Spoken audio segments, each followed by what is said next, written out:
Bonsoir à tous et à toutes et bienvenue à notre soirée alumni qui est organisée en partenariat ce soir avec le Global Studies Institute.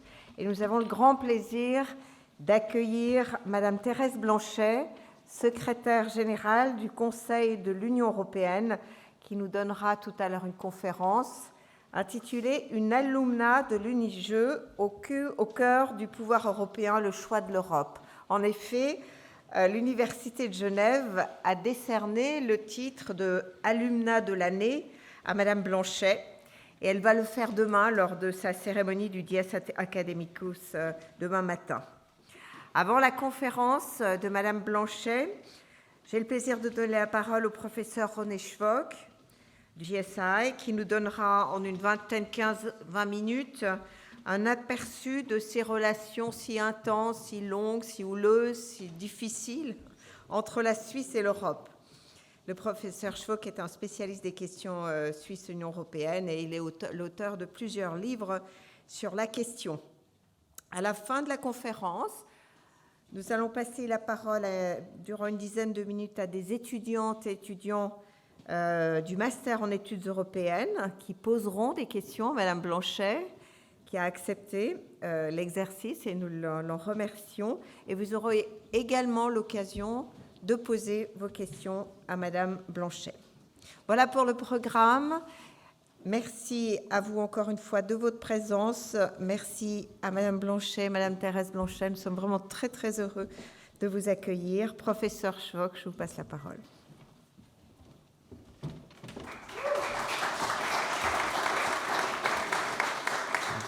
Bonsoir Madame Jean, bonsoir Madame Blanchet, bonsoir à toutes et à tous. Je reconnais pas mal de têtes connues. On m'a demandé donc d'aborder en 15 minutes les relations Suisse-Union européenne et faire l'état de la question. Je vais essayer de réaliser ce petit exercice. Introduction.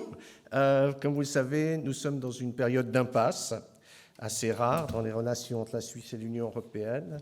Impasse qui se traduit pour l'instant par une lente, mais seulement lente, détérioration des relations économiques, mais aussi politiques et intellectuelles entre la Suisse et l'Union européenne. Donc la question évidemment qu'on se pose tous, est-ce qu'on peut se sortir un jour de cette impasse et de cette lente détérioration ? Alors ça m'amène au premier point, quelles sont les origines de cette impasse dans les grandes lignes, les origines, disons, proche, c'est l'échec de l'accord cadre ou l'accord institutionnel ou l'accord cadre institutionnel, comme vous voulez, de toute façon, c'est pas son vrai nom, en mai 2021. Donc il y a un peu plus de 2 ans, le Conseil fédéral, à la surprise d'ailleurs, surtout de l'Union européenne, et aussi de pas mal d'observateurs en Suisse, a décidé d'arrêter les négociations avec l'Union européenne. Et donc, c'est pour cela qu'on peut dire que les relations sont dans l'impasse. Deuxième élément de ma présentation, quels sont justement les principaux points de cet accord cadre institutionnel ? Vous les rappelez. Le premier, donc l'accord cadre institutionnel, il faut rappeler que c'est un accord qui a été négocié par les diplomates suisses et ceux de l'Union européenne, la Commission européenne, et qui avait été conclu, mais pas paraphé, mais qui avait été conclu par les négociateurs en octobre de 2018. Ça fait déjà 5 ans. Donc ils étaient d'accord entre les négociateurs et grosso modo on avait l'impression donc que c'était un accord qui pourrait être signé, ratifié et soumis au Parlement et au peuple suisse. Alors, les principaux éléments de cet accord, je vous les rappelle en quelques mots, c'était la reprise dynamique de l'évolution du droit de l'Union européenne. Donc, c'est une expression qu'on ne trouve pas dans le texte véritablement, mais on communique avec ce genre d'expression. Ça veut dire qu'on n'est pas dans la situation actuelle où la Suisse ne s'est pas engagée à reprendre l'évolution du droit de l'Union européenne pertinent. On est dans une situation statique, sauf pour quelques accords comme Schengen ou transport aérien. Enfin, pour les autres accords, on est dans une situation statique où la Suisse ne s'est engagée à rien, même si souvent, et la plupart du temps, elle reprend l'évolution du droit. Mais juridiquement, elle ne s'est pas engagée. D'où l'expression donc de dynamique, mais ce n'est pas véritablement automatique parce qu'un certain nombre de garde-fous ont été négociés assez habilement par les diplomates suisses qui font que si la Suisse ne reprenait pas cette évolution du droit de l'UE pourrait prendre des mesures de rééquilibrage, c'est-à-dire de rétorsion, mais celles-ci devraient être proportionnelles et jugées par un tribunal arbitral. Donc la Suisse avait obtenu un certain nombre de garanties pour que ce ne soit pas une totale automaticité, d'où l'expression dynamique. Donc premier point, reprise dynamique de l'évolution du droit de l'Union européenne, évidemment pertinent aux accords. Deuxième point nouveau, la mise en place d'un tribunal arbitral en cas de désaccord. Ce tribunal arbitral, qui n'existe pas pour l'instant dans les relations Suisse-Union européenne, qui ne sont réglées que par des hauts fonctionnaires dans des comités mixtes. Donc ce tribunal arbitral, le point, disons, qui pose problème à certains Suisses, c'est que s'ils n'arrivent pas à se mettre d'accord sur des questions qui concernent le droit de l'Union européenne, eh bien, ce tribunal arbitral doit recourir à un avis de la Cour de justice de l'Union européenne qui est contraignant pour ce tribunal arbitral. Et donc, ça pose un problème pour certains Suisses en termes de souveraineté. Vous connaissez l'expression juge étranger qui donc arbitrait un dissensus entre la Suisse et l'Union européenne. Ceci dit, il est quand même prévu que la Suisse ne puisse ne pas reprendre même l'avis contraignant. De nouveau, elle s'exposerait à des mesures de rééquilibrage de la part de l'Union européenne, mais c'est quand même possible. Troisième point qui a posé problème, c'est la question des travailleurs détachés. Dans les très grandes lignes, comme vous le savez, c'est des sortes de travailleurs saisonniers qui viennent pour une période limitée, par exemple en Suisse. Et donc, surtout les milieux de gauche, les syndicats, ont considéré qu'il y aurait trop de risques de dumping salarial. Pourquoi ? Parce que dans cet accord, il y a un élément qui est au fond assez marginal par rapport à un accord qui se veut institutionnel. Il y a une clause qui concerne ces travailleurs détachés qui sont soumis en Suisse à une exigence de caution et d'annonce de 8 jours. Et donc l'Union européenne avait exigé la suppression de ces cautions. Un compromis avait été trouvé dans l'accord. Caution aurait pu quand même être maintenue, mais à condition que ce soit à l'encontre d'une entreprise qui avait déjà commis des délits. Et puis la limite des 8 jours avait été abaissée à 4 jours. Un autre problème qui s'est posé, c'est ce qu'on appelle la directive sur le droit des citoyens de l'Union européenne. Cette directive, en fait, n'est pas mentionnée dans l'accord cadre, mais elle est implicite dans la notion de reprise de l'évolution dynamique du droit de l'Union européenne. Il s'agit des droits des citoyens de l'UE, c'est plutôt des droits socio-économiques. Malheureusement, en français, on parle toujours de droit de la citoyenneté européenne, ce n'est pas de la citoyenneté européenne. On n'est pas en train d'attribuer un droit de vote ou d'éligibilité aux citoyens de l'Union européenne. C'est des droits sociaux essentiellement un peu plus de facilité à l'accès aux assurances chômage et quelques regroupements familiaux. Et là, c'est la droite, évidemment l'UDC, mais aussi le PLR, le centre, surtout en Suisse allemande, qui ont dit que ce serait la porte ouverte à un tourisme social, à une invasion de ressortissants de l'Union européenne qui viendraient en Suisse que pour toucher des allocations sociales. Enfin, un cinquième problème s'est posé, celui des aides d'État. Les cantons ont commencé à craindre qu'ils ne pourraient plus, par exemple, aider leur banque cantonale. Et puis d'autres milieux ont commencé à dire que ce serait plus possible de donner des aides d'État, par exemple pour le logement ou pour les assurances maladie ou pour l'énergie. Donc il y a eu un peu une psychose qui s'est développée, alimentée par à la fois les cantons et certains milieux de gauche, pour donner l'impression que voilà, ce serait la fin des aides sociales étatiques en Suisse. Donc ça m'amène au troisième point. Qui a torpillé l'accord du côté suisse ? C'est essentiellement les principaux partis politiques. Donc évidemment l'UDC, principal parti en Suisse, plus de 27-28% de l'électorat, qui a été opposé aux 5 points que j'ai mentionnés. Évidemment, à la reprise dynamique de l'évolution du droit de l'UE et à des juges dits étrangers. Mais la nouveauté, c'est que des partis traditionnellement favorables à la voie bilatérale se sont également opposés, des partis gouvernementaux. Donc le Parti socialiste, en partie, qui est très divisé sur la question, mais en tout cas son aile syndicale a lancé des campagnes pour dire que les travailleurs détachés, donc c'était du dumping salarial et que c'était inacceptable de reprendre ce que demande l'Union européenne en la matière.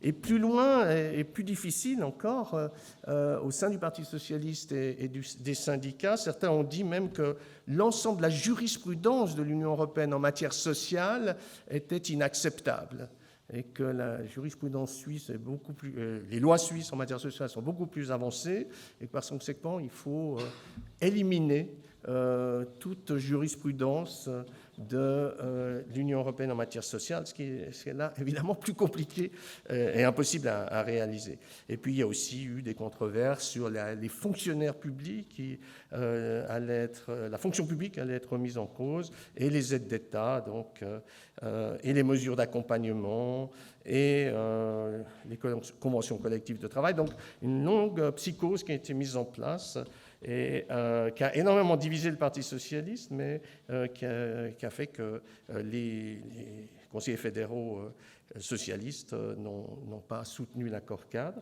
Au sein du PLR également, des grosses critiques qu'on n'a pas trop entendues en Suisse romande, mais surtout en Suisse alémanique, autour de cette directive sur le droit des citoyens de l'Union européenne, où le PLR ainsi que le centre, donc l'ancien PDC, ont repris les arguments de l'UDC. Par exemple, M. Pfister, le président du Parti du Centre, a dit que l'accord cadre était carrément un accord toxique. Donc ça montre quand même le climat qu'on n'a pas toujours saisi en Suisse romande de torpillage des principaux partis gouvernementaux et traditionnellement favorables à la voie bilatérale. Donc ça m'amène à un quatrième point. Où en est-on? Donc il y a une longue détérioration. Pour la recherche, ça c'est clair, puisque la Suisse exclut des programmes de recherche de l'Union européenne, contrairement au Royaume-Uni, qui pourtant est moins intégré avec son accord que la Suisse et ses accords bilatéraux. Mais il y a une sanction, il faut utiliser le mot, de la part de l'Union européenne qui s'est dirigée vers les universités, la recherche et la non-reconduction de la participation de la Suisse au programme de recherche européen. Il y a eu aussi des sanctions qui ont été prises sur les fabricants d'instruments médicaux. Et puis, on s'attend à ce qu'il y ait des sanctions qui soient prises contre les fabricants de machines, c'est-à-dire qu'il y a une non-reconduction, une non-mise à jour de l'accord sur la reconnaissance mutuelle des prestations techniques en matière de machines, et donc ça rétablirait au fond les obstacles techniques au commerce pour les exportations de machines suisses, et ça renchérirait aussi les importations de machines de l'Union européenne en Suisse. Il y a d'autres facteurs, d'autres domaines, comme l'électricité aussi, où les évolutions au sein de l'Union européenne vers un marché de l'électricité risquent d'exclure les fabricants suisses d'électricité et plus généralement l'approvisionnement au réseau européen. Et puis peut-être qu'il y a d'autres éléments qui vont se poser, c'est un peu comme un champ de mines, on a identifié à peu près tous les problèmes et les mines, et puis en règle générale, c'est pas très drôle ce que je vais dire, mais enfin on saute sur la mine qu'on n'avait pas prévue. Donc c'est peut-être quelque chose qui va tout à coup apparaître, on ne sait pas où, qui pourrait poser des problèmes. Alors ça m'amène au cinquième point, possibilité de négociation. Possibilité de négociation possible, oui. Je ne pense pas avant janvier, mais enfin ça va, c'est pas trop tard non plus. Pourquoi pas avant janvier? Parce qu'on l'a tous dit, avant les élections d'octobre, les partis politiques gouvernementaux qui avaient torpillé l'accord ne voulaient absolument pas que la question européenne soit mentionnée. Ils ont réussi. Ils ont réussi. On ne parle pas de la question européenne dans la campagne électorale. Et en plus, les deux partis les plus opposés à l'accord cadre sont ceux qui devraient gagner les élections d'après les sondages. Les sondages peuvent se tromper, mais enfin, on pense que l'UDC et le PS devraient arriver en tête. Donc, on peut dire qu'ils ont assez réussi dans leur tentative de ne pas parler de la question européenne. Alors maintenant, je pense qu'après les élections et après aussi la réélection du Conseil fédéral début décembre, on peut s'attendre à ce que des pourparlers sérieux, enfin, terme juridique n'est pas important, mais les pourparlers, soit des véritables négociations reprennent. Donc les questions qui vont se poser, c'est est-ce que l'UE peut faire des concessions, est-ce que la Suisse peut faire des concessions? Sur les concessions de l'UE, je vous donne mon avis, mais Mme Blanchet est évidemment mieux informée que moi. Je n'ai pas l'impression que l'UE peut faire des concessions sur la question de la reprise dynamique de l'évolution du droit de l'UE et sur la question du rôle de la Cour de justice de l'Union européenne en cas de différend, le fait que ces jugements soient contraignants. Par contre, sur les travailleurs détachés, pourquoi pas? Pourquoi pas quelques concessions sur ces histoires de délai, sur ces histoires de caution. Ça ne me paraît pas si compliqué que ça. Donc, il faut voir. Peut-être que ce ne sera pas des véritables concessions. Souvent, il y a des trompe-l'œil diplomatiques. On sait que l'UE a déjà dit qu'elle pourrait accepter, par exemple, une clause qui dirait qu'il ne peut pas y avoir de régression en matière sociale. Elle est prête, par exemple, à rajouter des phrases de ce genre-là, qui sont un peu vagues, mais donc il peut y avoir des gestes, soit réels, soit symboliques, de la part de l'Union européenne, à voir. Du côté suisse, alors la position du Conseil fédéral, c'est que les problèmes ne se posent que sur les 3 points les plus marginaux, c'est-à-dire les travailleurs détachés, la directive sur le droit des citoyens de l'UE, et sur les aides d'État. Officiellement, en d'autres termes, la position du Conseil fédéral n'est pas de remettre en cause le principe de la reprise dynamique de l'évolution du droit et le rôle de la Cour de justice. Donc ça peut être que sur les 3 derniers points que la Suisse pourrait faire des concessions, mais je crois que c'est surtout une négociation à l'intérieur de la Suisse. Une négociation à l'intérieur de la Suisse, et surtout avec les syndicats, avec les socialistes aussi, un marchandage qu'ils avaient réussi lors des premiers accords bilatéraux. Ça leur avait permis, au milieu de gauche, d'obtenir ce qu'on appelle les mesures d'accompagnement et la mise en place facilitée, entre autres, des conventions collectives de travail. Donc, une négociation me paraît incontournable avec les syndicats. Pour moi, la vraie difficulté, c'est de savoir que veulent les syndicats. Lors des principales négociations dans le passé, ils posaient clairement leurs revendications. Ils disaient on veut ci, ça, ça, ça, entre autres les conventions collectives de travail.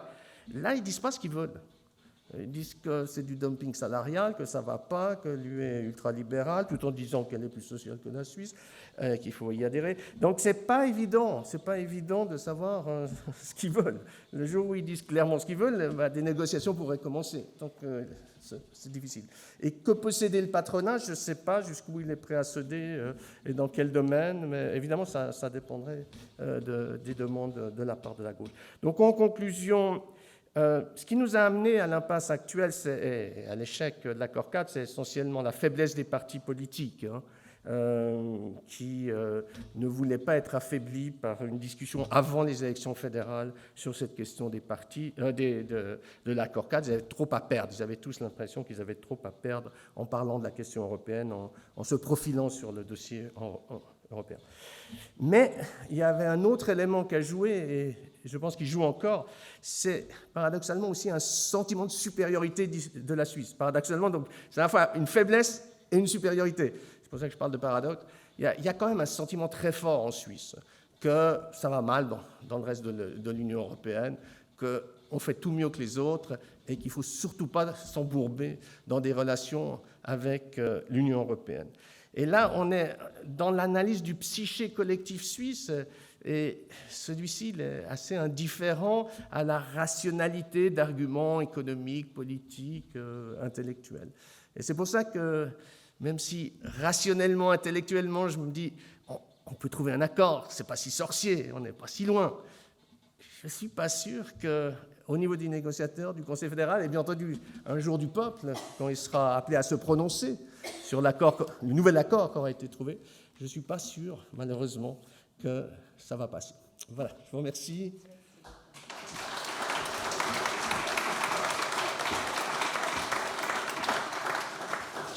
Merci au professeur Schwok pour cette chronique d'une impasse. Voilà, Madame Blanchet, je vous permettez que je vous présente. Depuis le 1er novembre 2022, vous êtes la secrétaire générale du Conseil de l'Union européenne pour une durée de 5 ans. Vous êtes la première femme à accéder à ce poste et vous êtes aussi la première secrétaire générale issus de l'administration européenne. Avant d'être nommée à ce poste, vous avez été de 2019 à 2022 directrice générale du service juridique et jurisconsulte de ce même conseil. Plurinationale, suisse, française et italienne. Vous n'êtes pas italienne? Binationale, suisse et française. Vous avez grandi à Confignon et vous êtes une alumna de notre université. Nous en sommes très fiers. En 1984, vous avez obtenu une licence en droit de l'Université de Genève. En 1987, vous avez été admise au barreau à Genève, titulaire d'un master de droit européen du Collège d'Europe de Bruges. Vous avez par la suite travaillé pour l'ALE, conseillère juridique. De 2000 à 2011, conseillère du directeur général du service juridique, directrice de la direction justice et affaires intérieures du service juridique, une très longue carrière. Vous êtes spécialiste des questions de justice et d'affaires intérieures.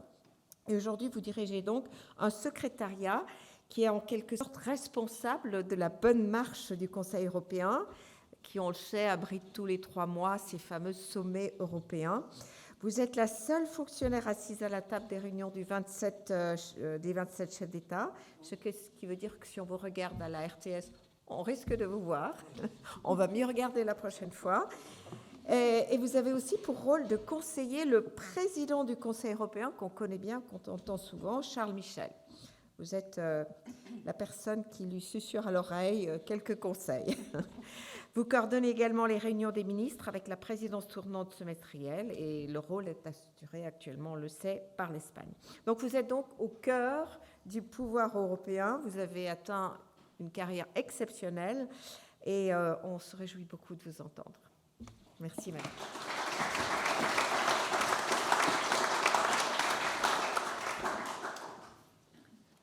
Bonsoir, merci beaucoup madame pour vos mots de bienvenue. Bonsoir monsieur le professeur, on s'est croisés quelquefois sur ce chemin tortueux que sont les relations de la Suisse avec l'Union européenne, mais je ne vais pas parler des relations de la Suisse avec l'Union européenne ce soir, vous en avez très bien parlé. Et je vais plutôt vous parler, effectivement, le choix de l'Europe, c'est un petit peu le choix pourquoi je me suis retrouvée dans cette affaire de l'Union européenne, d'une certaine manière, parce que quand on est étudiant à l'Université de Genève, à l'époque, moi j'ai fait mes études entre 80 et 84, la destination naturelle des post-graduates, c'était d'aller aux États-Unis. À l'époque, c'était vraiment d'aller aux États-Unis. J'avais pas beaucoup d'argent. Le Collège d'Europe, c'était moins cher. On n'entend pas bien, alors je vais parler plus fort. Je peux parler plus fort, c'est pas un problème. Voilà. Donc, de 80 à 84, j'ai fait mes études de droit. À l'époque, le post-graduate classique, c'était d'aller aux États-Unis. Moi, je n'avais pas beaucoup d'argent. Les États-Unis, ça coûte cher. Et donc, je me suis rabattue sur le Collège d'Europe. Et j'ai bien fait. Voilà. Donc, je commence ma présentation, qui va peut-être vous surprendre au début, mais vous comprendrez pourquoi j'en suis là. Considérant que la paix mondiale ne peut être sauvegardée que par des efforts créateurs à la mesure des dangers qui la menacent.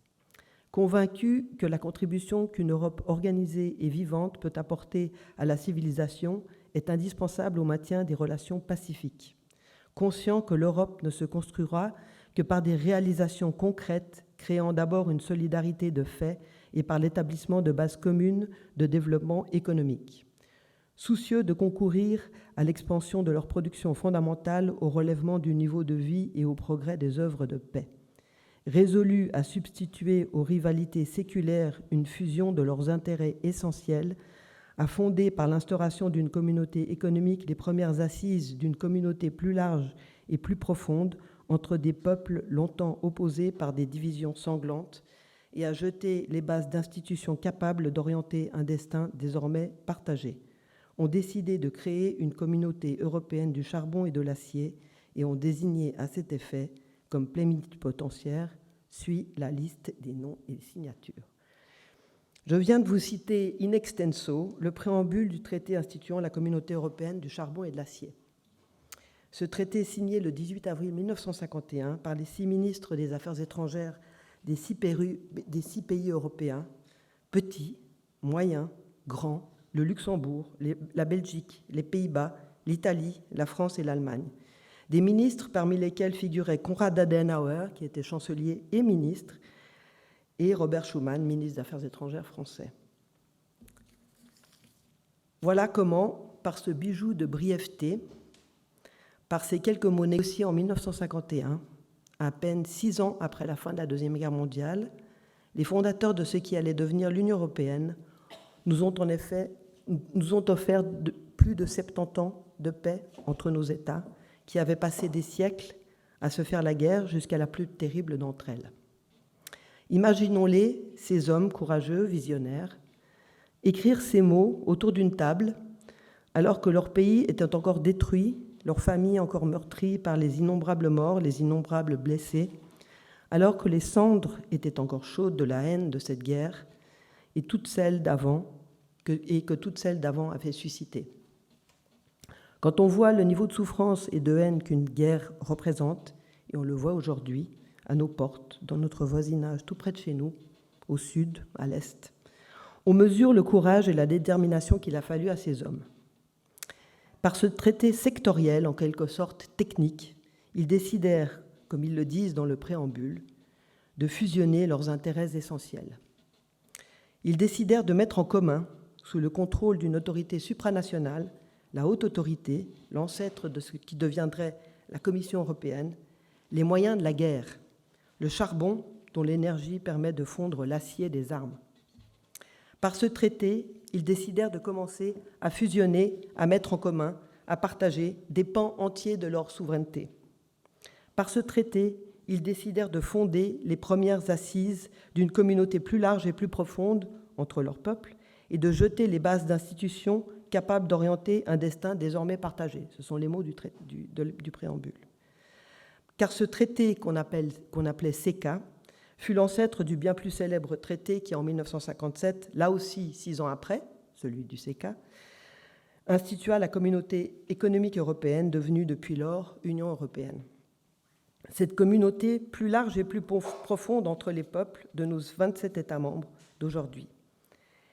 Et c'est pour le Conseil de l'Union européenne qui réunit les ministres et le Conseil européen qui réunit les chefs d'État ou de gouvernement, 2 de ces institutions capables d'orienter un destin désormais partagé, comme le décrit le préambule, que j'ai choisi de travailler depuis près de 30 ans. Car les institutions de l'Union européenne, de 4 à l'origine, elles sont aujourd'hui 7, ce sont le socle de pérennité sur lequel l'Union s'appuie. L'un des éléments de cette construction visionnaire était en effet la mise en place d'institutions pérennes, durables, qui perpétueraient cette volonté des fondateurs. Des institutions qui seraient le creuset dans lequel leur volonté politique se renouvellerait sans cesse. C'est notre travail quotidien au secrétariat général du Conseil qui sert les 2 institutions où se réunissent les représentants des 27 États membres, donc le Conseil et le Conseil européen. Tous les jours, dans nos murs, cette promesse initiale, le tissage méticuleux des liens qui nous lient les uns aux autres, dans ce que le préambule appelait, en reprenant les mots fameux de la déclaration Schuman, des réalisations concrètes créant d'abord une solidarité de fait. Tous les jours, dans nos murs, cette promesse initiale se renouvelle et se perpétue. Sous nos yeux, les ministres de nos 27 pays, les chefs de nos 27 États, qui portent sur leurs épaules la responsabilité de la destinée de leur peuple, sont les dignes héritiers du courage des origines. Et ma mission avec mes collègues, notre mission, est de les soutenir, de les aider, de les conseiller, d'être là toujours au service de ces 2 institutions pérennes qui, comme le dit le préambule, orientent notre destin partagé. Il n'y a pas si longtemps, il était de bon ton chez d'aucuns de moquer les vieilles lunes qui étaient l'objectif de paix duquel était née notre union. On nous expliquait que ça n'intéressait plus les jeunes, les citoyens, qu'il fallait qu'on adapte notre discours. Certains même jouaient, et ils continuent à jouer, avec le feu. Ils jouaient à remettre en cause les valeurs qui fondent notre union, les valeurs de respect de la dignité humaine, des droits de l'homme, de liberté, de démocratie, d'égalité et l'état de droit. Puis advint, après déjà plusieurs soubresauts au sortir de 10 ans de crise financière, budgétaire, migratoire, Brexit, Covid, le 24 février 2022. L'inimaginable, une guerre en Europe sur notre continent. Une guerre d'agression, d'invasion, d'annexion, brutale, folle, la guerre d'un très grand contre son voisin, contre un plus petit, guerre d'une puissance nucléaire, membre permanent du Conseil de sécurité de l'ONU, contre un pays qui avait abandonné ses armes nucléaires en 1994 contre la promesse du respect de son intégrité, une guerre qui nous bouleverse et provoque un tremblement de terre géopolitique et économique. Face à cet impensable, l'Union européenne a réagi en quelques heures, le jour même, unie, forte de son unité. J'étais dans la salle des chefs d'État le soir même, du 24. Et c'est la première fois qu'on a vu apparaître sur l'écran M. Zelensky dans son désormais fameux t-shirt vert militaire. On voyait bien qu'il était dans une cave, dans un abri souterrain. Il y avait une armoire derrière lui avec des réserves d'eau au-dessus. Et il nous a dit, il est donc intervenu devant les chefs d'État par vidéo, et il nous a dit je ne suis pas sûr de vous revoir, je suis numéro 1 sur la kill list et ma famille est le numéro 2 sur la kill list des Russes. Ça, c'est mon expérience personnelle que je partage avec vous, c'est des choses qu'on a vues. Voilà. Face à cet impensable, l'Union européenne a donc réagi en quelques heures avec unité. Elle avait déjà pratiqué l'unité et son effet démultiplicateur face au Brexit, puis face au Covid. Elle l'a renforcée depuis plus d'1 an et demi face à cette guerre, en s'aventurant sur des terrains politiques qu'elle n'avait pas l'habitude de pratiquer. Elle a financé l'achat d'armes, acheté en commun du gaz. Et puis, dans ces temps devenus de plus en plus violents, nous avons vu surgir en avril une guerre au Soudan, 9000 morts, 3500 blessés, 5 millions de déplacés. Il y a 3 semaines, une guerre éclair dans le Haut-Karabakh, exode de 100 000 Arméniens. Et maintenant, samedi dernier, une attaque armée du Hamas contre Israël, une attaque terroriste d'une brutalité sans nom, le 11 septembre d'Israël. 1200 morts, des milliers de blessés, des torturés, des violés, des otages, enfants, femmes, vieilles dames. Une guerre dont nous n'avons pas encore vu toutes les répercussions. 1200 morts à Gaza, des milliers de blessés, 350 000 déplacés. Pendant longtemps, certains se sont plu à qualifier ironiquement l'Union européenne de Vénus dans un monde de Mars, d'herbivores au milieu des carnivores, de clubs de bisounours. Mais les États qui forment l'Union européenne savent très bien ce qu'est la guerre. Ils l'ont vécue dans leur chair pendant des siècles. Leur union est issue de ces décombres. Ils sont un exemple vivant, tous les jours renouvelé dans nos institutions, d'une sortie possible de l'état de guerre, d'une vie après la guerre. J'aimerais conclure en disant ce qui est peut-être une évidence. Le choix de vie, les choix de vie, conscients ou inconscients, sont souvent faits à partir de notre expérience, des personnes qui nous ont entourés, qui nous ont fait confiance.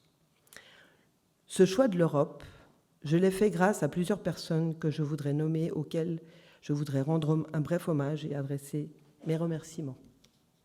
D'abord, grâce à mes parents. Vous les connaissez, j'ai rencontré l'une ou l'autre personne qui les connaissait. Grâce à ma mère, Jeanne Blanchet, française, née en 1930, institutrice à l'école de Confignon pendant 40 ans, combative, passionnée, déterminée, qui fit renaître la tradition du feuillu dans le village, qui lutta sans relâche pour forcer la mise en tunnel de l'autoroute de contournement qui devait traverser la commune. Elle a été de toutes les luttes, de toutes les batailles. Elle avait été à bonne école. Les parents de ma mère étaient résistants dans Paris occupé. Son père entra dans la résistance en 1940 et dans la clandestinité en 1942. Lorsqu'elle le voyait dans un parc, elle devait prétendre ne pas le connaître, l'appeler monsieur. Lieutenant d'état-major des FFI, il fut tué le 25 août 1944 lors des combats qui continuaient le jour de la libération de Paris, le jour du fameux discours de De Gaulle sur Paris martyrisé, mais Paris libéré. Elles étaient encore là, ma mère, dont certaines camarades de classe portaient l'étoile jaune. Elles étaient encore là le dernier jour de l'année scolaire, le 14 juillet 1942, mais plus là à la rentrée de septembre. La rafle du Veldiv avait été organisée par la police de Vichy le 16 juillet 1942 pour que les enfants ne soient plus à l'école, 2 jours après la fin de l'école, pour qu'on les trouve à la maison. Ma mère, qui vit plusieurs fois, la police fouillait l'appartement familial. Et ce n'est que quelques épisodes. Grâce à mon père aussi, Maurice Blanchet, artiste peintre, chef décorateur au Grand Théâtre, tout près d'ici, et aussi passionné de nature, naturaliste, avant qu'on invente le mot écologiste, qui a réintroduit les castors en Suisse, les chats sauvages, les lynx. Mon père, dont la sensibilité d'artiste lui fit écrire il y a 50 ans, en mai 1970, un article en 2 parties paru dans le Journal de Genève, dont les intitulés parlent d'eux-mêmes. Nos guerres ne sont rien à côté de celles que nous livrons à la nature et, un autre article, nous ne connaissons pas encore la catastrophe. Car il y a, bien entendu, une autre guerre, longue, sournoise, de basse intensité, celle-là, mais non moins dangereuse, celle que nous infligeons tous à notre planète. Et mon père en fut l'un des premiers résistants. En 1970, il écrivait par exemple, dans cet article, « L'homme seul, de toutes les espèces, s'est montré capable du dangereux talent d'étendre à la biosphère tout entière une victoire désordonnée au prix de telles perturbations biologiques qu'elles remettent en question sa survie elle-même avec celle de tout ce qui l'entoure et dont il ne peut se passer. » Ou encore, « La défoliation de la planète, la diminution constante et accélérée de la chlorophylle, seul producteur d'oxygène de notre monde avec le plancton marin, est un crime insensé. » Ou encore, « L'homme aura-t-il le génie de limiter son génie, ou plutôt de lui donner une nouvelle orientation ?» Mais mon père restait malgré tout plein d'humour. À un journaliste qui lui demandait « À quoi servent les castors ?», il avait répondu « À rien, comme Mozart ». Et je voudrais donc refermer cette petite intervention en remerciant aussi un homme qui m'a aidé dans ce départ vers le Collège d'Europe, c'est Maître Jacques Horstetter, avocat. J'ai fait mon stage d'avocat chez lui, rue de Candolle. Et il m'a aidé pour ce départ.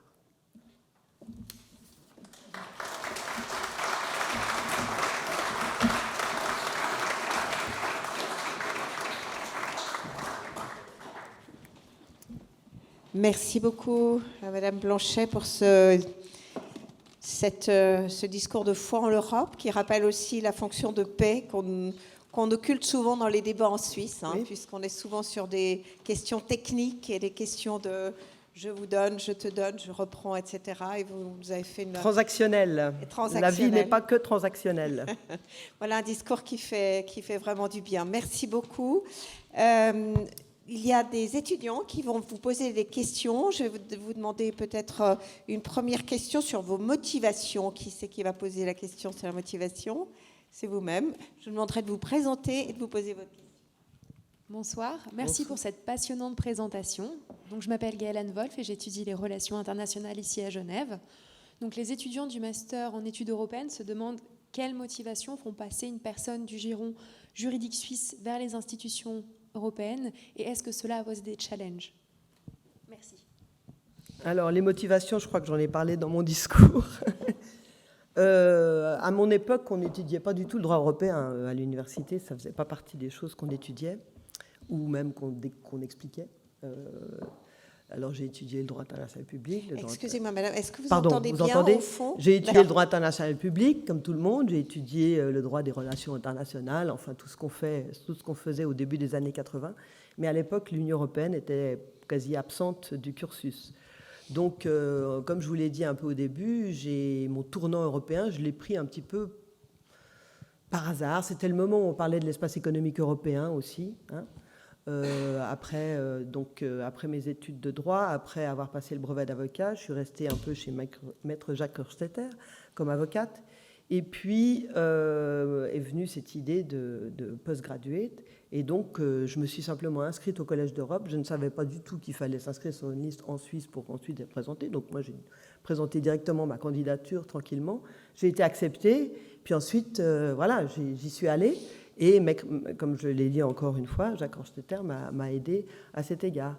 Et voilà, je me suis retrouvée pendant cette année d'études postgraduate, parce que l'avantage du Collège d'Europe, c'est qu'on n'y perd pas trop de temps, c'est juste un an bien concentré. Donc on travaille énormément. C'est un peu l'ENA des fonctionnaires européens, en réalité, en pratique, hein, le Collège d'Europe. Et donc, je ne savais pas du tout ça. Et donc, j'ai fait mes études là pendant un an, de droit européen. Et ensuite, je suis rentrée comme stagiaire d'abord, et ensuite, toujours au service juridique, à l'AELE, d'abord comme stagiaire, et ensuite comme fonctionnaire. Enfin, ils n'ont pas des fonctionnaires à vie, mais c'est le système qui fonctionne à l'AELE au moment où on a négocié le fameux accord sur l'espace économique européen. Donc, à cette occasion, j'ai eu l'occasion de voir l'acquis, enfin toutes les règles de l'Union européenne et l'acquis de A à Z. Donc après, j'ai pu assez facilement passer un concours d'entrée pour devenir fonctionnaire européenne, parce que grâce à l'espace économique, je connaissais tout. L'espace économique dont la qualité première est justement d'être dynamique, d'ailleurs. C'est ça qui manque aux accords bilatéraux. Je me souviens que le négociateur en chef suisse à l'époque, comment il s'appelait Burkhardt, voilà. Blanquart, je crois. Blanquart avait dit, après le référendum négatif en 1992, qui avait refusé l'adhésion de la Suisse à cet accord, ou la ratification de cet accord, avait dit, voilà, on avait une Rolls-Royce et maintenant on va essayer de la reconstruire en pièces détachées. On est toujours à la recherche des pièces. À vous de me dire à quoi elle ressemble maintenant. Madame Blanchet, si vous permettez, je vous cite, vous avez dit « Je suis persuadée que le fait d'avoir grandi et fait mes études ici, donc en Suisse, à Genève, m'a largement avantagée. Je sais ce qu'est un système fédéral, comment fonctionne une construction étatique par couche et ce qu'est le principe de la primauté du droit. » C'est ce que vous disiez à la tribune de Genève. Absolument, c'est vrai. Voilà. Le fait d'avoir fait des études, bon alors c'est pas le seul État fédéral, hein, il y a l'Allemagne, il y a l'Autriche, il y en a plusieurs dans l'Union européenne. Mais le fait d'avoir fait des études de droit dans un État qui a un système fédéral, et donc on étudie bien tout le système, forcément, ça aide dans l'Union européenne, parce qu'en réalité, c'est pas un État, bien entendu, l'Union européenne, mais le système juridique de l'Union européenne, l'écosystème juridique du système européen, c'est en fait fondé, enfin, ça reprend des techniques du droit fédéral, évidemment, puisqu'il y a un droit de l'Union européenne supérieur au droit national, et donc il faut un principe de primauté pour que ça fonctionne, sinon ça ne fonctionne pas. Et tout ça, ce système de couches, eh bien, c'est compréhensible pour un juriste suisse, beaucoup plus que pour un juriste français qui est élevé dans l'unicité pour lesquels le mot droit fédéral fait peur, parce qu'ils ont l'impression que ça va être comme du droit supérieur, mais à la française, donc il va s'imposer, mais complètement. Voilà. Une deuxième question de Conseil, je crois, qui vous peut poser la deuxième question, oui. Bonsoir madame, je m'appelle Latif Saïn, je suis étudiant au GSI en master études européennes, et on avait deux questions, une question un peu technique et une question un peu plus profonde. C'était quel conseil donneriez-vous aux étudiants et étudiantes qui veulent avoir une carrière, qui veulent intégrer les institutions européennes, et quel a été le moment le plus difficile ou le plus marquant de votre carrière? Alors, d'abord, il faut avoir la nationalité pour commencer, pour devenir fonctionnaire européen, si c'est ça la question. Ensuite, il faut beaucoup travailler pour réussir un des concours qui ne sont pas nombreux. Sinon, je vous conseille fortement, pour mettre le pied dans la porte, essayer de devenir stagiaire dans l'une des institutions européennes, les stages de 5 mois, là, les fameux Blue Book stagiaires, là. Et ça vous permet de mettre le pied dans la porte, parce qu'on peut aussi recruter des agents contractuels, des agents temporaires, donc c'est un bon moyen. Voilà. Ensuite, évidemment, il faut bien connaître les institutions, le système européen, le droit de l'Union européenne. On ne va pas recruter quelqu'un auquel on doit expliquer quelle est la différence entre le Conseil de l'Europe et le Conseil européen, pour simplifier un peu le débat. Voilà. Ensuite, en ce qui concerne le moment le plus difficile, un des moments les plus impressionnants, c'est celui que j'évoquais avec, comme ça, on se retrouve, le 24 février. Le 24 février 2022, quand même. On a vu M. Zelensky apparaître pour la première fois comme ça dans ces circonstances. Et un autre moment très émouvant, c'était en 2003 à Thessalonique, quand on a terminé les négociations d'adhésion des 10 États. Et là, il y a eu une suite de discours des chefs d'État de ces États-là.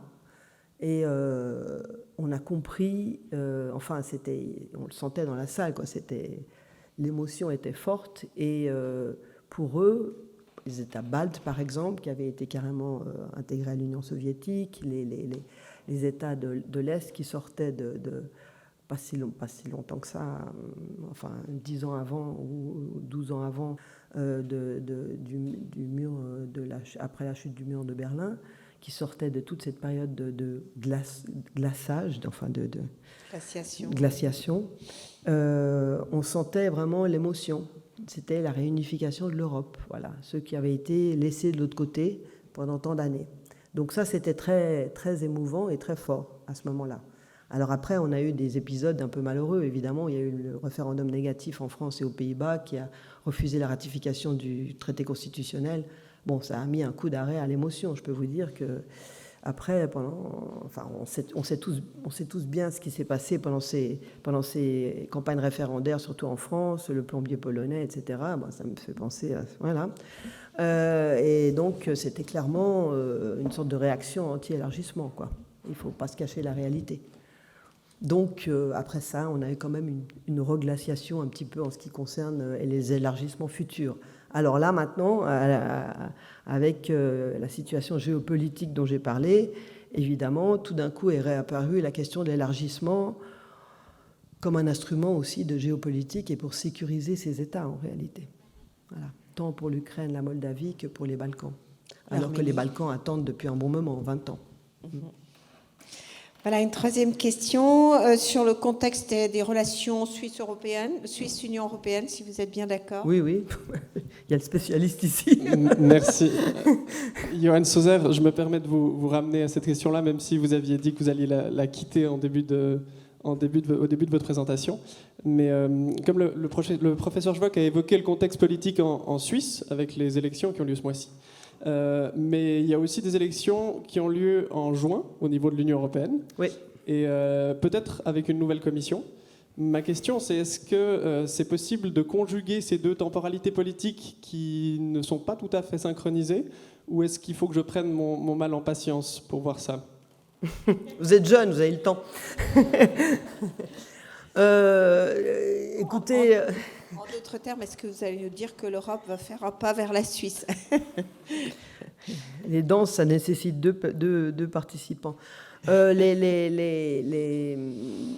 élections européennes, bon, effectivement, ça marquera la fin du cycle institutionnel, en ce sens qu'il y aura une nouvelle commission qui commencera en automne 2024.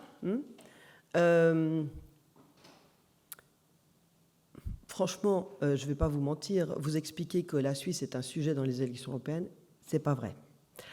Ça, je peux vous le dire. Ça, pas plus que l'Europe dans les élections suisses, d'ailleurs. Vous dire que la future commission aura une approche différente vis-à-vis des futures relations avec la Suisse, c'est la commission qui propose, c'est le Conseil qui décide en la matière.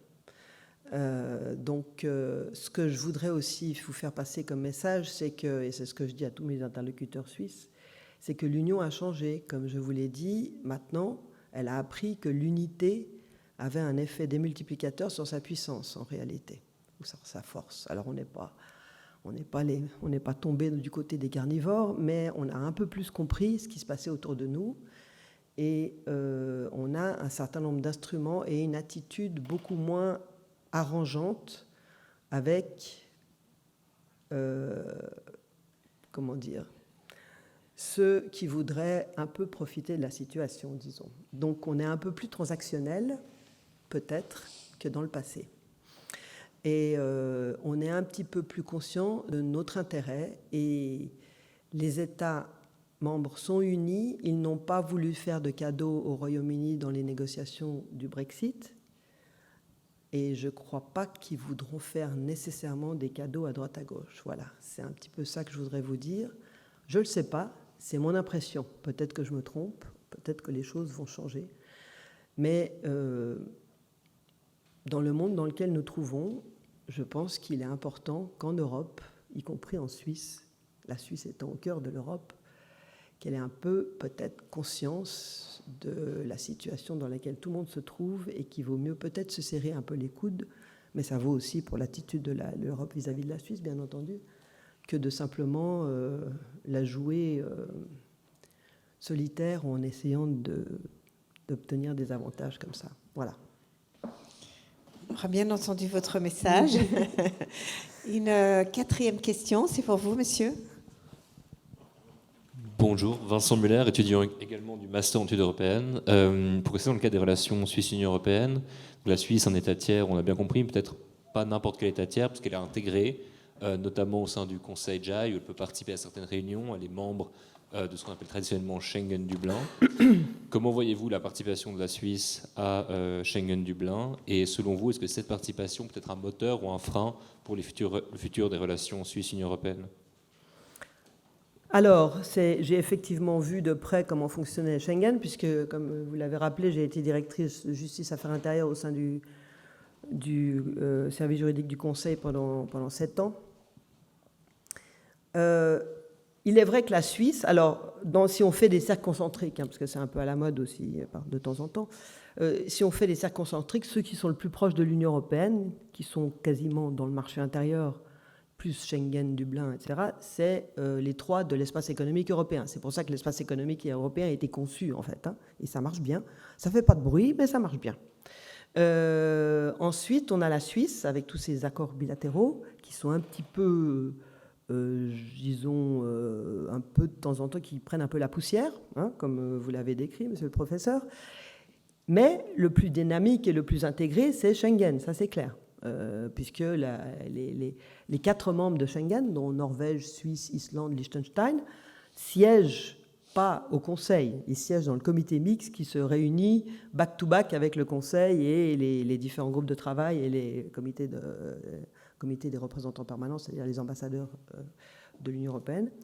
Donc ça, c'est un truc unique auquel la Suisse participe, sans trop se poser de questions d'ailleurs, puisque là, il n'y a pas visiblement de problème psychologique avec ça en Suisse, puisque, sauf, je ne sais pas, peut-être l'un ou l'autre référendum qui pourrait venir à l'avenir, mais puisque l'acquis est adopté, est intégré automatiquement en Suisse, parce que c'est un système totalement intégré. C'est-à-dire qu'on lève les contrôles aux frontières intérieures parce qu'on met tous les contrôles aux frontières extérieures, et que les frontières extérieures de Schengen, c'est les frontières communes.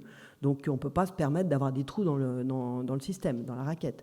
Et donc c'est très important que tout le monde applique les mêmes règles et que ça soit repris au fur et à mesure. Sinon, ça ne marchera pas. Et d'ailleurs, la sanction en cas de non-reprise est très claire, c'est la guillotine et l'exclusion immédiate. Donc voilà. Je simplifie peut-être un peu le débat, mais c'est un peu ça. Et donc, disons que la méthode la sanction la gravité de la sanction est proportionnée à la gravité du mal qu'on ferait au système si on commençait à ne pas reprendre l'acquis. Mais la Suisse respecte absolument toutes ses obligations, elle n'a jamais été un problème à cet égard. Donc les questions de libre circulation des personnes, c'est autre chose, c'est pas Schengen. Schengen, c'est le passage sans contrôle aux frontières intérieures, c'est ça Schengen. C'est pas le droit de s'installer ailleurs. Le droit de s'installer ailleurs et de travailler ailleurs et de vivre ailleurs, c'est la libre circulation des personnes. Ce n'est pas le droit des citoyens, c'est le droit des citoyens de l'Union de circuler librement. Voilà, c'est ça.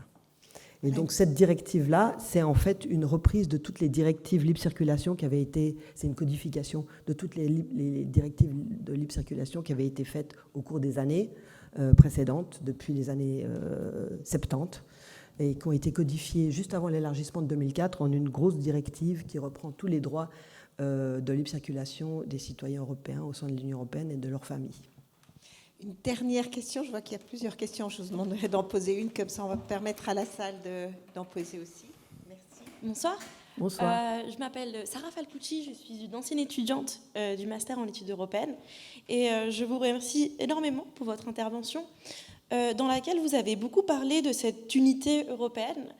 Mais justement, aujourd'hui, on remarque qu'on a une UE qui est élargie, vous l'avez aussi mentionné, mais qui est donc aussi très hétérogène. Et on se demandait du coup comment se passait la recherche de consensus, tant entre les États membres qu'entre les institutions dans cette Union européenne si hétérogène, et si de votre point de vue, ou en tout cas du côté de votre poste, vous disposiez d'une grande marge de manœuvre pour assurer justement cette bonne gouvernance européenne qui repose sur le consensus. Merci. Merci beaucoup. Bon, alors comme vous le savez évidemment, puisque le mode de fonctionnement de l'Union européenne, c'est pas seulement le consensus, hein. Il y a beaucoup de majorités qualifiées quand même, donc ça aide aussi. Le consensus, c'est ce qui se passe au Conseil européen entre les chefs pour adopter leurs conclusions, par exemple, c'est au consensus. Bon. Et d'ailleurs, quand ça marche pas, le consensus, on sort le paragraphe et on le met de côté. Mais pourquoi j'ai vu monter cette unité? Il faut se souvenir, il y a 10 ans, quand il y a eu la crise financière, la crise budgétaire, la crise des migrants en 2015-2016, le Brexit en 2016, en même moment, on avait la crise de l'euro au même moment, il était question éventuellement d'exclure la Grèce de la zone euro. Enfin, c'était vraiment une crise énorme. Pendant cette période, on a tous été témoins du niveau d'amertume, des mots durs qui étaient utilisés, du Nord contre le Sud, ils ne sont pas sérieux, etc. Enfin, toutes sortes de choses comme ça, qui ont vraiment eu ce qu'on dit en anglais bad blood, hein, qui ont créé des relations très tendues entre les États membres. À partir du Brexit, je pense que c'est le Brexit qui a fait un effet de bascule, parce que le jour même ou le lendemain du vote négatif, du vote du Royaume-Uni pour sortir de l'Union européenne, le Royaume-Uni a essayé d'éviter le déclenchement des 2 ans de période qui sont déclenchés par la notification d'une demande de retrait, une période de 2 ans qui met sous pression évidemment la négociation.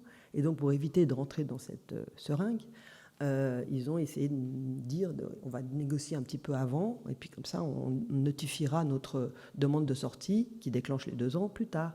Et là, la réaction immédiate du Conseil européen, hein, des chefs, ça a été de dire pas de notification, pas de négociation.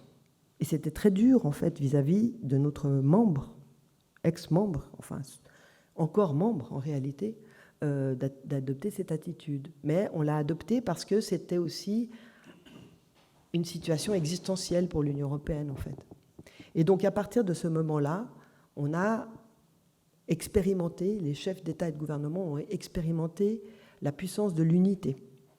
C'est pas facile, ça prend du temps, ça prend des discussions, mais on est tous ensemble autour de cette table dont j'ai parlé, et cette unité qu'on a expérimentée à ce moment-là, on l'a reproduite quand il y a eu la crise du Covid, qui n'était pas une crise asymétrique. Brexit, c'était pas asymétrique, c'était symétrique. Tout le monde était impacté de la même manière. Bon, peut-être certains plus que d'autres, mais quand même. Le Covid, c'était symétrique. Tout le monde était impacté de la même manière, quasiment. Et donc, on a eu cette réaction. Je veux dire, le Covid, ça a commencé en quoi? En février-mars 2020.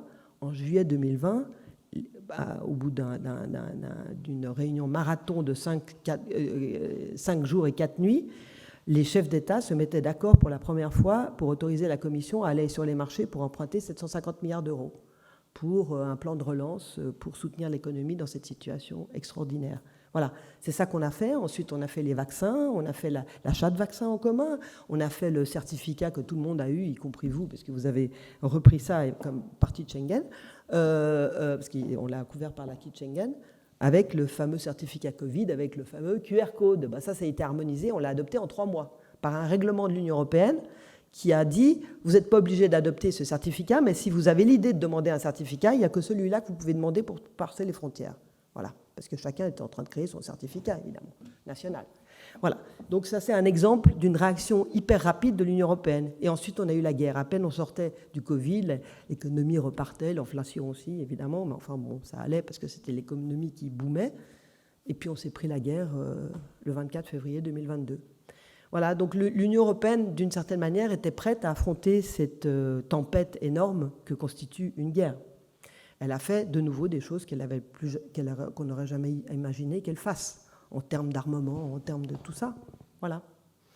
C'est ça, mais ça se fait naturellement. Les chefs d'État, moi je les vois, parce que quand j'étais jurisconsulte, j'étais aussi dans la salle. Les chefs d'État, il y a très peu de fonctionnaires, mais le jurisconsulte, c'est un des très rares fonctionnaires qui est là. Et on les a vus, en fait, pendant le Covid, partager entre eux cette expérience unique de quel genre de décision je peux prendre dans ce genre de situation. Toi, qu'est-ce que tu as fait? Et toi, tu fais ça, et qu'est-ce que tu penses? Parce que moi, j'ai telle réaction.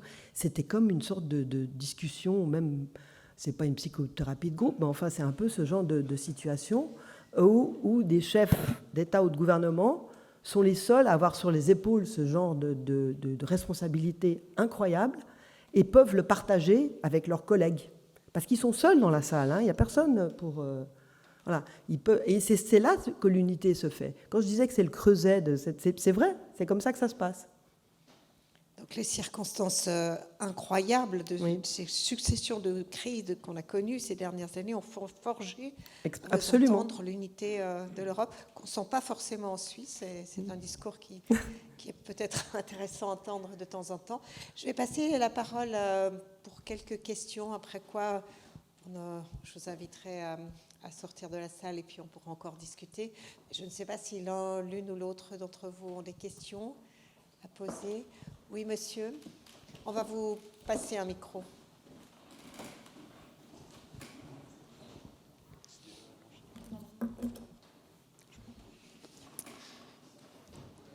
Bonsoir. Bonsoir. Donc, je suis aussi étudiant en master études européennes. C'est bien. Je n'avais pas prévu de questions, mais il y en a une qui me vient. Je vais prochainement rédiger mon mémoire sur la question des États candidats, en fait. Vous avez parlé de l'élargissement.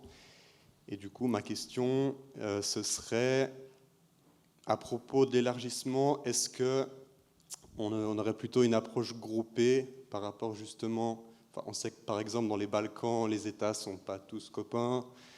Est-ce que ce serait mieux une approche groupée? Est-ce que c'est la seule possibilité? Est-ce que vous croyez à un élargissement à court, long terme? Et si pas une approche groupée, est-ce que vous pensez qu'il y a un favori qui se dessine chez les 10 États candidats? Qui commence par eux. Voilà. Merci beaucoup. Merci pour vos questions, monsieur. Dans la course de régate. Mais comme on le dit toujours, vous savez que c'est au mérite, c'est merit-based, comme on dit. Hein, donc, c'est au mérite de chacun. Les négociations et les chapitres s'ouvrent au fur et à mesure que les conditions préalables sont remplies, l'acquis repris de manière prouvée, disons, vérifiable, etc. etc. Pourquoi, comme je vous le disais tout à l'heure, en fait, pendant 15 ans, à cause des référendums négatifs et de tout ce qui s'est passé, on n'était plus tellement partant pour faire l'élargissement de quoi que ce soit. Honnêtement, on ne le dit pas trop, mais en réalité, il y avait, disons que l'enthousiasme était un petit peu à un niveau assez bas. Et arrive cette guerre, et arrive cette situation géopolitique avec une demande de l'Ukraine et de la Moldavie quasiment immédiate et de la Géorgie de devenir membre de l'Union européenne. Première réaction, ben non, en fait, oui. Et puis, en fait, en 6 mois, l'attitude a changé, puisqu'en juin 2022, déjà, 6 mois après, ou même moins, on accordait le statut de candidat à l'Ukraine et à la Moldavie. Et maintenant se pose la question, à la fin de l'année, de savoir si, en fonction du rapport que fera la Commission sur le rapport habituel qu'elle fait sur l'avancement des États concernés dans leur chemin d'élargissement, si on ouvre les négociations d'adhésion avec l'Ukraine et éventuellement avec la Moldavie, et avec d'autres, enfin, il y a aussi la Bosnie avec laquelle les négociations ne sont pas encore ouvertes. La Kosovo, c'est encore un autre problème parce que, comme vous savez, 5 États membres de l'Union européenne ne reconnaissent pas le Kosovo comme étant un État. Donc, 6 Balkans, 3 de l'Est, 2 qui ont le statut de candidat, l'Ukraine et la Moldavie, donc ça nous ferait 8, 9. La question de grouper ou pas grouper, je crois que là, la question, c'est de savoir si on va commencer les négociations aussi avec tout le monde et s'il y aura une sorte d'avancement comme ça généralisé. Dans les Balkans, il y a des États qui sont beaucoup plus avancés que d'autres. Mais, comme je le disais, parce qu'il y a eu ce ralentissement pendant des années et c'est un petit peu ce désintérêt, les choses ont un petit peu grenouillé, honnêtement, malheureusement. Mais se pose aussi la question de ce qu'on appelle, c'est un vocabulaire un peu spécifique, mais c'est tiré de les critères qu'on a élaborés pour l'adhésion. Il y a des critères qui s'appliquent aux États candidats, qui doivent remplir comme préalable à l'adhésion.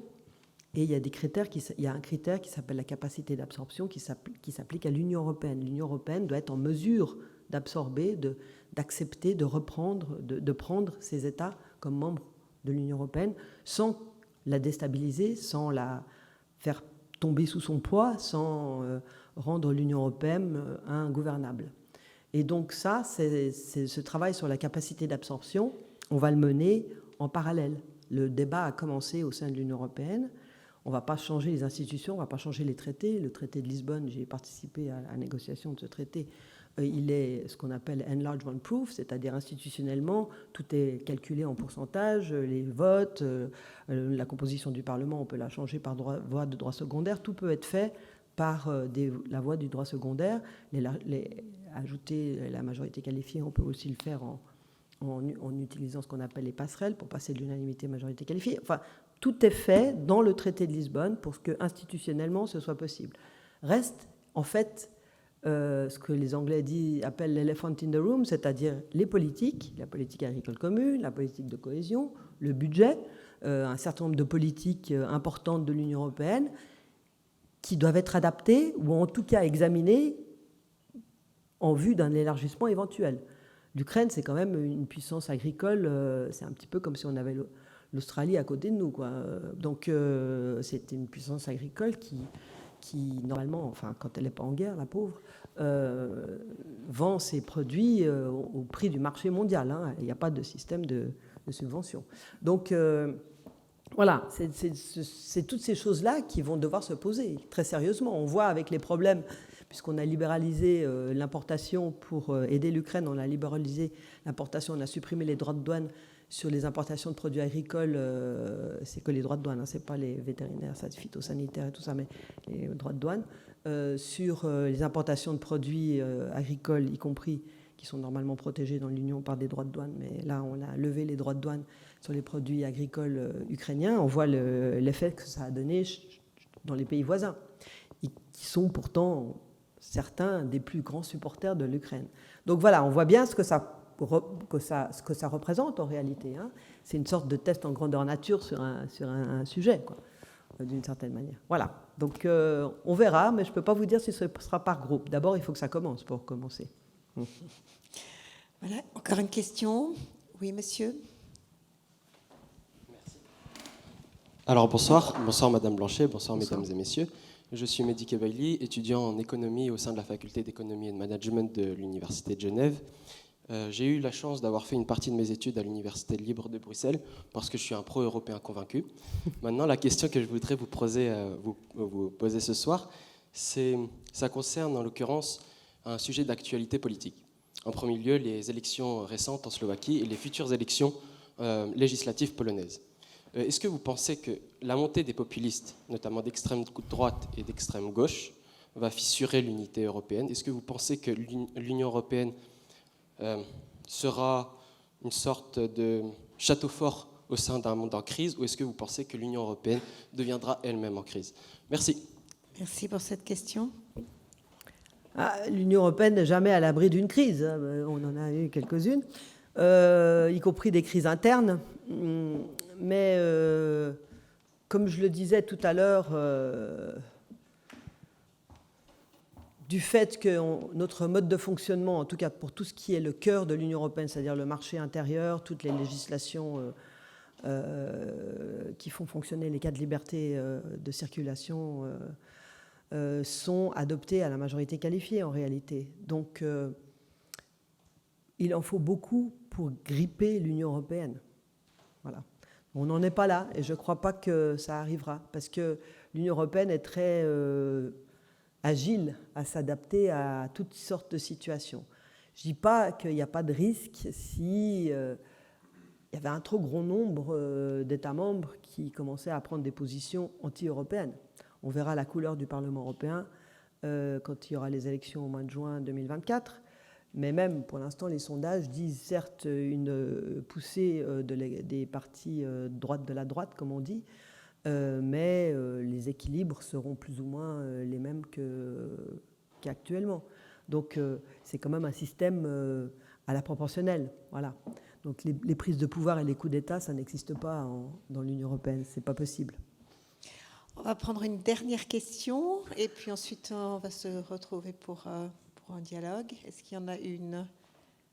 Sinon, oui, monsieur, madame, oui. Vous pouvez vous lever. Bonsoir, je suis une étudiante en relations internationales en 3e année et j'aimerais bien savoir comment vous voyez la nouvelle génération on va dire, oui, la jeune génération, du coup, les jeunes d'aujourd'hui et un peu l'image que vous avez de notre génération finalement. Comment vous pensez qu'il va prendre un peu... comment vous pensez que dans le futur, comment il se prospecte vers le futur et comment il se présente en fait vis-à-vis des futurs diplomates, des futurs... Votre question est par rapport à la jeunesse européenne. C'est oui. un peu par rapport à l'idée de l'Europe, cette vieille dame maintenant, et comment les jeunes d'aujourd'hui se projettent par rapport à l'idée européenne. C'est votre question, madame? Par rapport à l'idée européenne ou en général? Ou en général? Non, plutôt par rapport à... comment vous voyez en fait Comment je vois les jeunes? Comment je vous vois? Les jeunes, voilà. Mais... D'abord, pas très bien parce que je suis un peu vieille, donc je vois même... Oui, d'accord. Alors comment vous voyez les jeunes en fait prendre la place des secrétaires D'accord. La projection des jeunes. On a compris votre question. Merci, madame. Alors, votre réponse? Alors, bon, j'ai une fille de 24 ans, mais c'est pas pour ça que je connais tous les jeunes. Alors, votre jeune, comment vous la voyez? Mais ce qu'on constate, alors je ne sais pas, faire des généralités, c'est toujours très compliqué. Hein. Chacun est un individu, chacun a ses idées. Après, ce que les jeunes pensent, je ne sais pas. Moi, je ne suis pas tellement sur les réseaux sociaux, je vous le dis honnêtement. Donc, c'est un peu une image comme ça qu'on a. Mais ce que je pense, c'est que, comme je le disais, dans le monde carnivore dans lequel on est un peu quand même maintenant en ce moment, je serais jeune, j'aurais votre âge à ce moment-là, entre la crise climatique et les crises un peu violentes qu'on voit autour de nous. C'est clair que je ne serais pas hyper rassurée, mais il ne faut pas pour autant perdre l'espoir. Voilà. Je pense que les jeunes sont, alors qu'on dit, il y a déjà dans les années 50 ou 60, j'étais même pas née, je suis née en 62. On disait il y a la beauf génération, ils s'en foutent de tout, machin. Mais c'est pas vrai en fait. Évidemment, on l'a bien vu avec tout le mouvement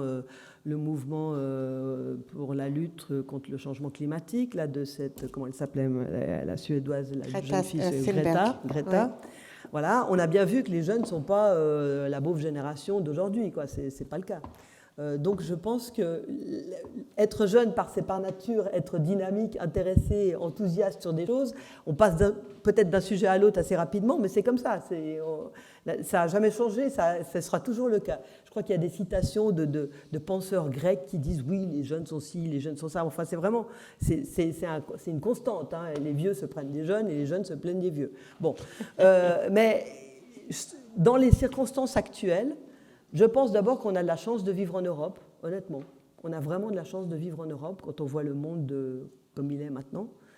Et je pense que les jeunes, alors je ne sais pas, moi, mon conseil à eux, c'est de vraiment soutenir, s'enthousiasmer pour ce projet européen qui fait qu'on est quand même en paix depuis 70 ans sur ce continent qui n'a fait que se guerroyer pendant des années et des années et des siècles. Alors, on a une guerre à nos portes dont les citoyens ukrainiens ne rêvent que d'une chose, c'est de devenir membre de l'Union européenne, pour plusieurs raisons. Certainement pas pour des raisons économiques, ça je peux vous le dire. D'ailleurs, la Finlande, quand elle a adhéré à l'Union européenne au début des années 90, quand elle a demandé son adhésion, alors que venait de tomber le mur de Berlin, et elle, c'était la voisine pendant des années de l'Union soviétique, eh ben, elle a demandé l'adhésion, ce n'était pas pour des raisons économiques. Hein.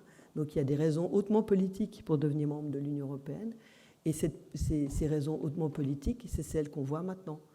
Et l'Union européenne est en même temps, en fait, un modèle, j'aime pas utiliser ce mot parce que ça fait un peu baisseur-visseur à la Suisse, on sait mieux tout que les autres, mais c'est pas ça l'attitude, c'est plutôt, oui c'est ça, c'est plutôt, on montre, comme je l'ai dit, hein, on démontre qu'on peut vivre en paix, même après des épisodes aussi terribles. On peut le faire, on a réussi à le faire, et on s'intègre de plus en plus, sans arrêt.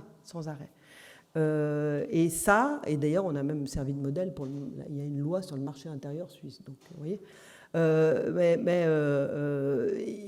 C'est ça, et il y a beaucoup d'États, d'organisations internationales dans le monde, l'Union africaine, l'ASEAN, les organisations en Amérique latine, où ils regardent avec intérêt à nos modèles, à nos expériences, à ce qu'on a réussi à faire.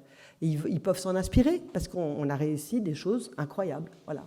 Et je pense que si on peut au moins servir à ça, tant mieux. Alors bon, sur le changement climatique, c'est une question de taille. Hein. Déjà, l'Union européenne, c'est petit dans le monde, mais voilà, on emmène les autres. Hein. Et c'est des sacrifices pour tout le monde, mais c'est important.